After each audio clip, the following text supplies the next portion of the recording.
পেনভিশন TV presents. জন্মদিন পালন করা এটা একটা রসমে রেওয়াজে পরিণত হয়েছে, মুসলিমরা অহরহ করছে।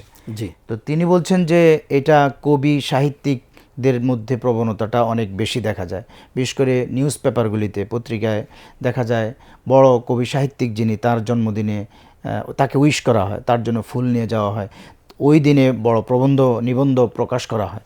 এই বিষয়টা শরিয়া কিভাবে দেখে? এটি তো এমন একটি মানে বেদিতে রূপান্তরিত হয়েছে, এটি আজকে গ্রামগঞ্জে সহ সকল জায়গায় মানে এটি ছড়িয়ে গিয়েছে। জি, বিষয়টি আসলে ধর্মীয় বিষয়। জি, যদি সাধারণ কোনো কালচার হতো তাহলে একটা বিষয় ছিল, জি, এটা ধর্মীয় বিষয়। জি, ঈসা আলাইসাল্লামের জন্মটা মওজুজা ছিল, বাবা ছাড়া জন্মগ্রহণ করেছেন। সেইখান থেকে খ্রিস্টানরা ঈসা আলাইসাল্লামের জন্মদিবস পালন শুরু করেছে এবং তার সাথে মিলিয়ে নিজেদের জন্মদিবস উদযাপন করে। এটা খ্রিস্টানদের ধর্মীয় উৎসব।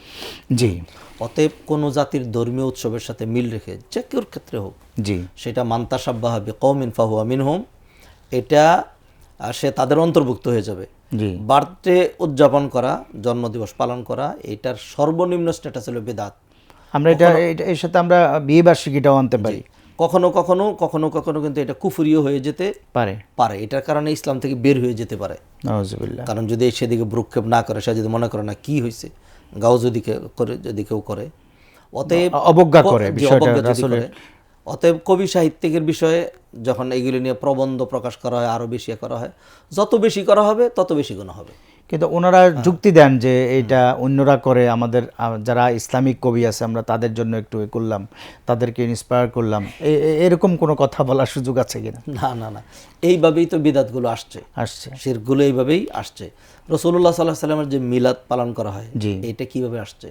সেটা আসছে যে খ্রিস্টানরা ঈসা আলাইহিস সালামের বার্থডে পালন করে। বাস্তব কথা তো হলো ঈসা আলাইহিস সালাম বেশি বড় নাকি আমাদের নবীজি বেশি বড়? অবশ্যই আমাদের রাসূল। অতএব তাহলে আমাদের নবীজির বার্থডে আমরা পালন করব। এই জন্যই তো তারা শুরু করেছে এটা। জি, এই কেসগুলো অথবা এই ধরনের যুক্তিগুলো ঠিক নয়।